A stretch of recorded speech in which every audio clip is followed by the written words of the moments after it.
Thank you for that great session. And continuing on the topic of storytelling, our next discussion session will feature some amazing individuals who worked on supporting connections between Indigenous and newcomer communities through the medium of art.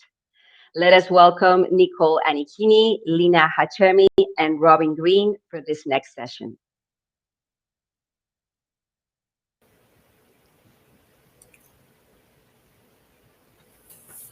Thank you, Patricia. So to give a brief introduction, I'm Nicole and I'm here with Lena and Robin, who are the organizers of the Indigenous Arts Community Project, which was part of the Truth and Reconciliation training program offered by Plenty Canada.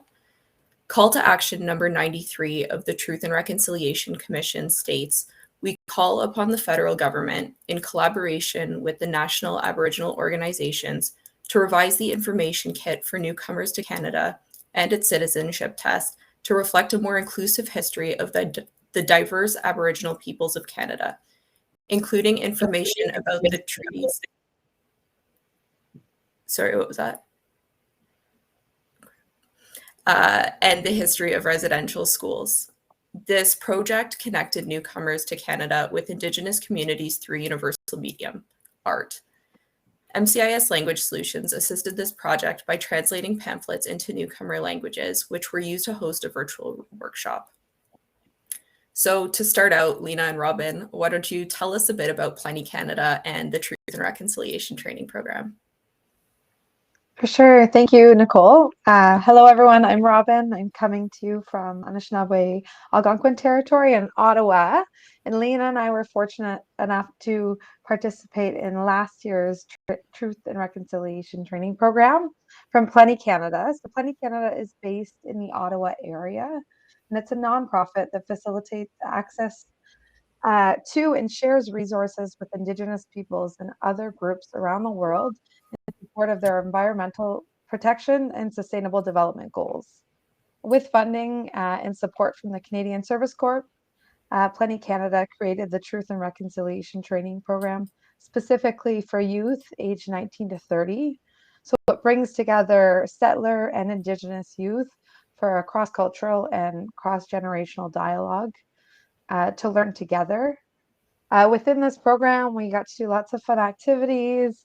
We heard from lots of speakers, but what brings us here today is our community engagement project. We were fortunate enough to get also some help from the hashtag Rising Youth Grants to get some funding to introduce this project. So there was lots of actors at play to make this happen.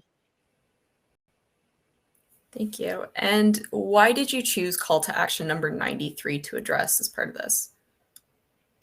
So call to action number 93 was pretty special personally because coming as a first generation immigrant here, I felt like my education about Indigenous history, Indigenous culture was pretty lacking. And it was only after I graduated high school and also university that I've kind of felt like I needed to learn more about it. And it was sort of my obligation, especially as an immigrant and knowing that I'm on unceded Indigenous land.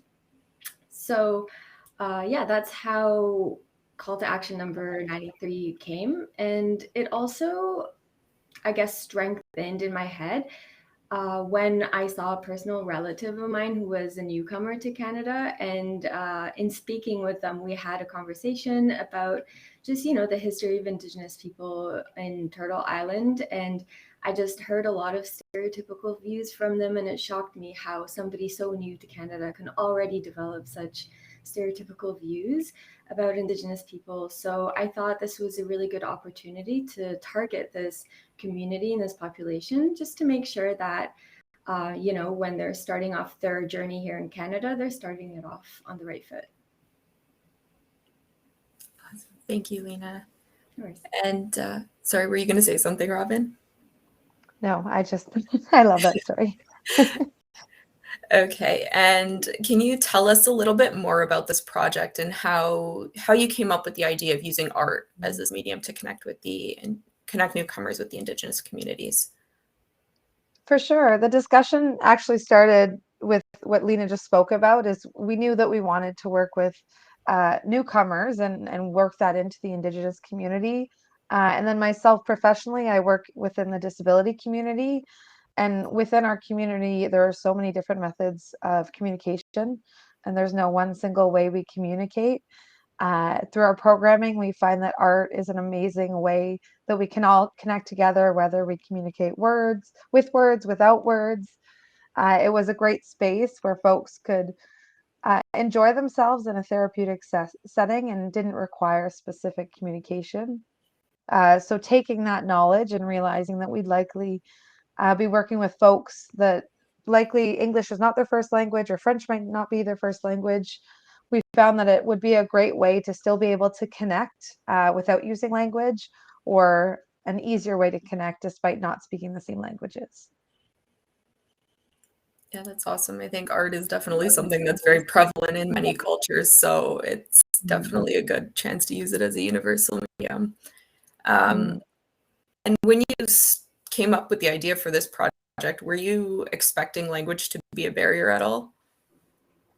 We were actually expecting language to be a barrier, and that's also one of the reasons call to action number 93 was chosen, because a lot of our group members came from a background of speaking several languages, and we've almost all been experienced with a situation where we've seen language barriers in real life, and we've recognized how limiting they can be.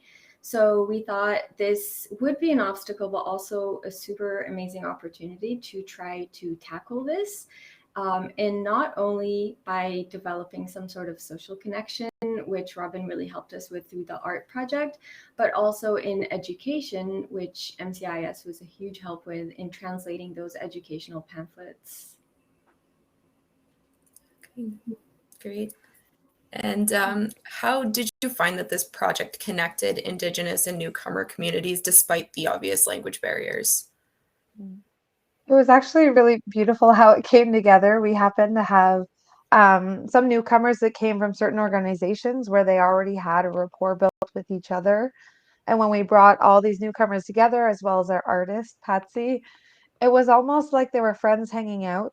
Often they weren't speaking the same languages, but everyone was really happy to show off their artwork. And sitting in silence didn't feel like we were sitting in silence. So it was that bonding together through art and the introduction to a new art form, which depending on the countries of origin, beading might be something very familiar to some of the folks that participated. As we sat together, we really felt that social bond. It just happened to be that it was primarily women participating. So it felt like you were hanging out with all your aunties, doing crafts together. It was fabulous. And then the translation services provided by MCIS really just bridged any gap that we would have had. We were able to provide the background knowledge of why this activity was important, but also the instructions on step by step.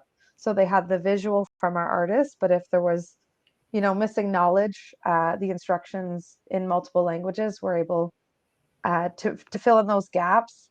And then most importantly, I think for me, it was a great opportunity and connection where the newcomers, the participants of the activity, were able to view a different narrative of Indigenous peoples in Canada. It didn't come from a government document. It didn't come from a textbook. It came from a live art form, and the stories being told during the session was quite beautiful to see it all come together.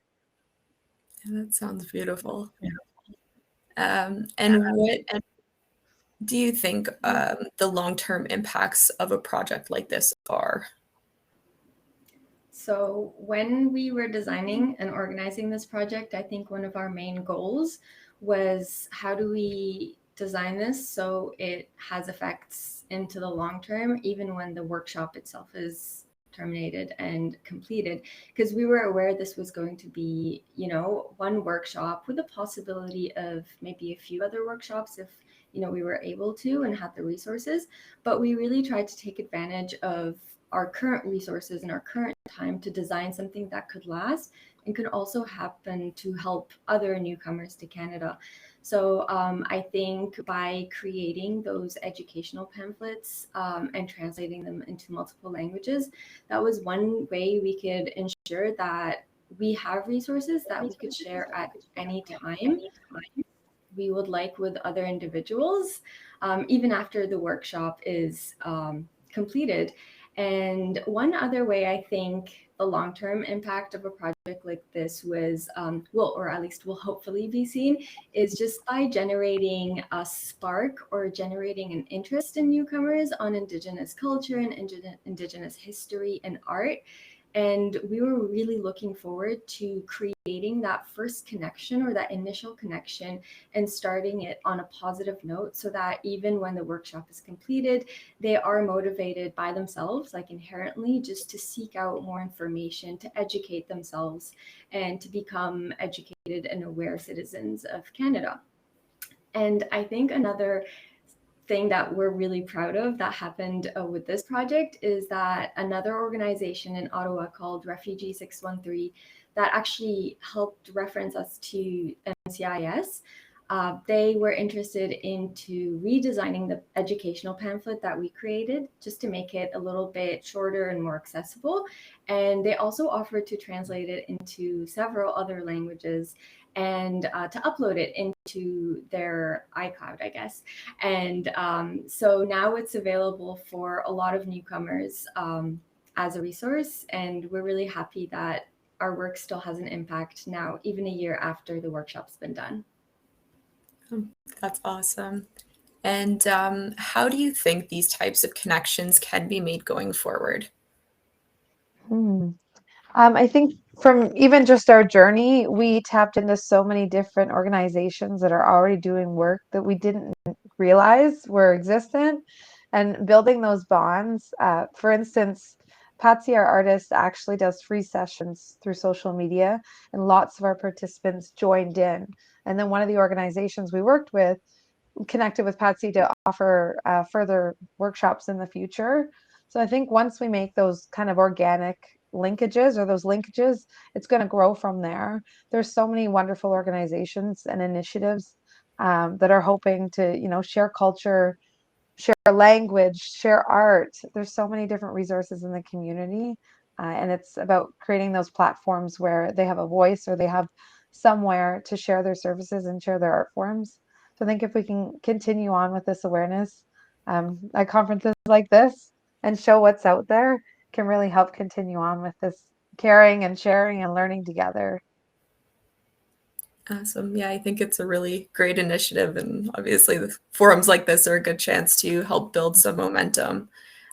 So, do you have any plans going forward for any future workshops or anything like that? So far, I've just been keeping an eye on all Patsy's work online. I've just come from abroad, so I'm settling back into life in Canada, but I'm really looking forward to connecting back with Patsy and hopefully sneaking in some beading. Awesome. All right. Well, that's all the questions I have for you two. Thank you very much. And I think it's a really interesting project for sure.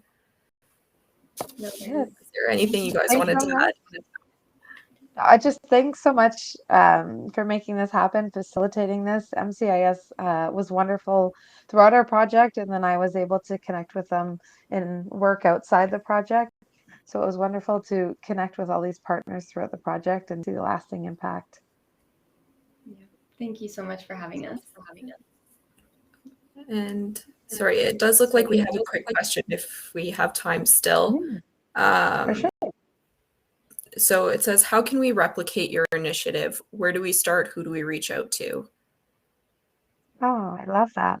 So for us, I think the most important aspect, none of us coming from Indigenous roots and active in the Indigenous community, we wanted to connect with the local experts, so to speak. So who are the artists in the community? This is their profession, this is their artwork, this is their passion. So for us, it was really important to have them leading that space. We were fortunate enough to get a grant so that we were able to compensate our artists for all their hard work and make it fully accessible. But I would definitely start at the source. If we want to share an art form, go directly to those artists. They've got the skills and the connection to share their work if they'd like to. Awesome. And another question, which languages were targeted via this initiative? So we translated our pamphlets into French, Arabic, and Spanish. And the Newcomer organizations that we worked with mainly had newcomers from, I think, Arabic speaking languages and also Spanish speaking languages. We consulted the organizations beforehand to get the range of languages and then went from there. Cool. Thank you. Thank you.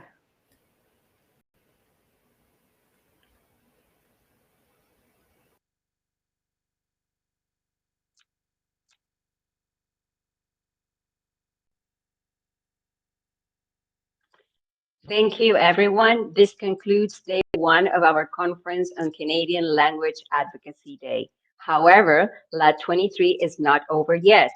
Tune in again tomorrow at 12 Eastern Time, where Dr. Beverly Buchanan of Lamar University will be presenting a keynote on maritime sign language, followed by amazing panels from language advocates in Alberta and New Brunswick. See you tomorrow.